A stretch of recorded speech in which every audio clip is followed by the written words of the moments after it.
ओम नमो भगवते वासुदेवाय। कार्तिक व्रत से एक पतित ब्राह्मणी का उद्धार तथा दीपदान और आकाश दीप की महिमा।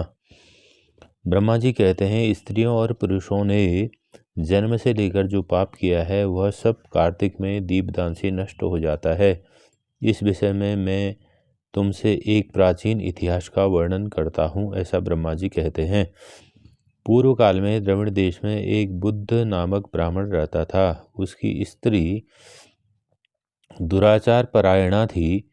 उसके संसर्ग दोष से पति की आयु क्षीण हो गई थी और वह मृत्यु को प्राप्त हुआ था। पति के मर जाने पर भी वह विशेष रूप से व्यभिचार में लग गई। उसको लोक निंदा से तनिक भी लज्जा नहीं होती थी। उसके न तो कोई पुत्र था और न कोई भाई।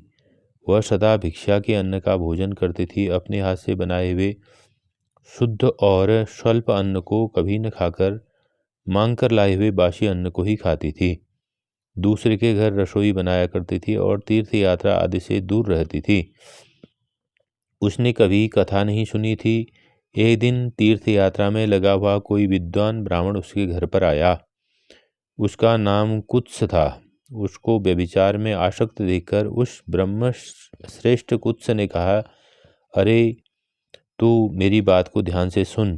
पृथ्वी आदि 5 भूतों से बने हुए और पीप और रक्त से भरे हुए इस शरीर को, जो केवल दुख का कारण है, तू क्यों पोसती है? अरे यह देह पानी के बुलबुल के समान है। एक दिन इसका नाश होना निश्चित है। यह अनित्य शरीर को यदि तू नित्य मानती है तो अपने मन में बैठे हुए इस मोह को विचारपूर्वक त्याग दे। सबसे श्रेष्ठ देवता भगवान विष्णु का चिंतन कर और उन्हीं की लीला कथा को आदरपूर्वक सुन। और जब कार्तिक मास आवेगा तब भगवान दामोदर की प्रीति के लिए स्नान दान आदि कर दीपदान दे। भगवान विष्णु की परिक्रमा करके उन्हें प्रणाम कर।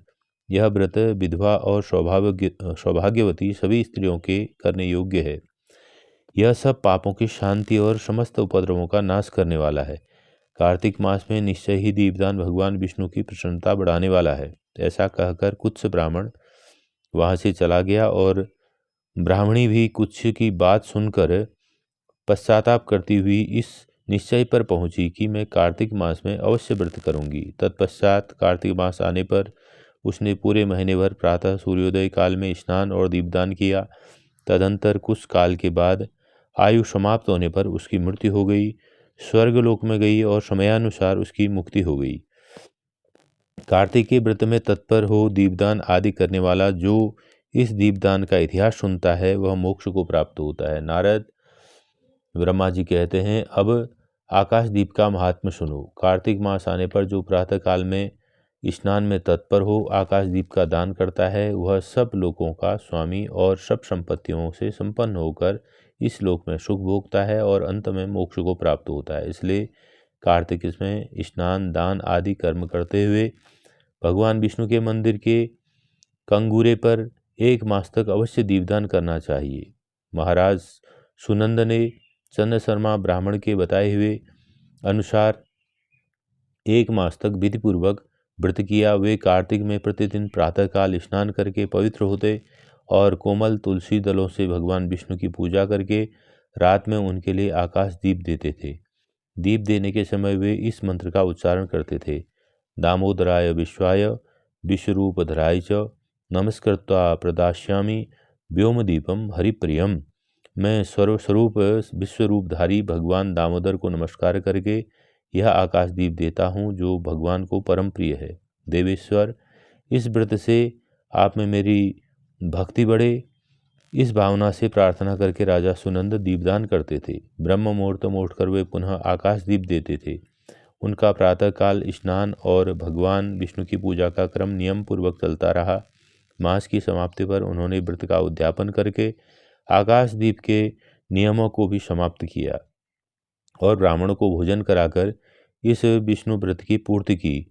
इस पुण्य के प्रभाव से राजा ने इस लोक में स्त्री पुत्र पौत्र और स्वजनों के साथ लाख वर्षों तक पार्थिव भोगों का उपभोग किया और अंत में स्त्रियों सहित सुंदर विमान पर आरूढ़ होकर 4 भुजाधारी शंख चक्र गदा आदि आयुधों से सुशोभित पीताम्बरधारी विष्णु का सा दिव्य शरीर पाकर के मोक्ष का आश्रय लिया।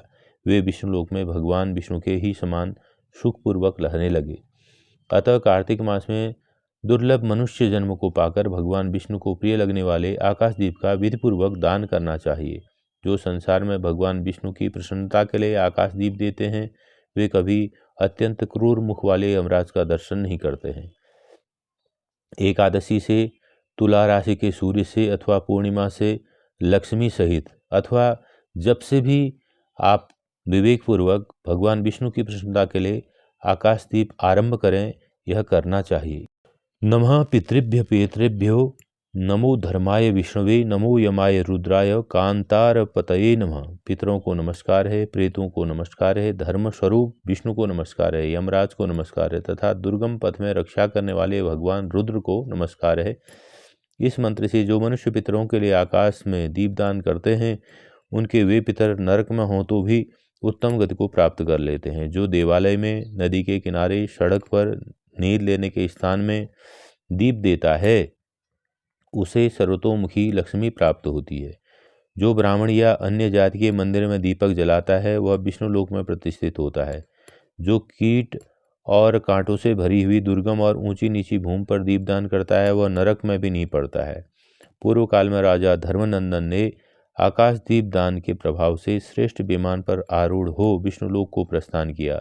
जो कार्तिक मास में हरबोधिनी एकादशी को भगवान विष्णु के आगे कपूर का दीपक जलाता है, उसके कुल में उत्पन्न हुए सभी मनुष्य भगवान विष्णु के प्रिय भक्त होते हैं और अंत में मोक्ष प्राप्त करते हैं।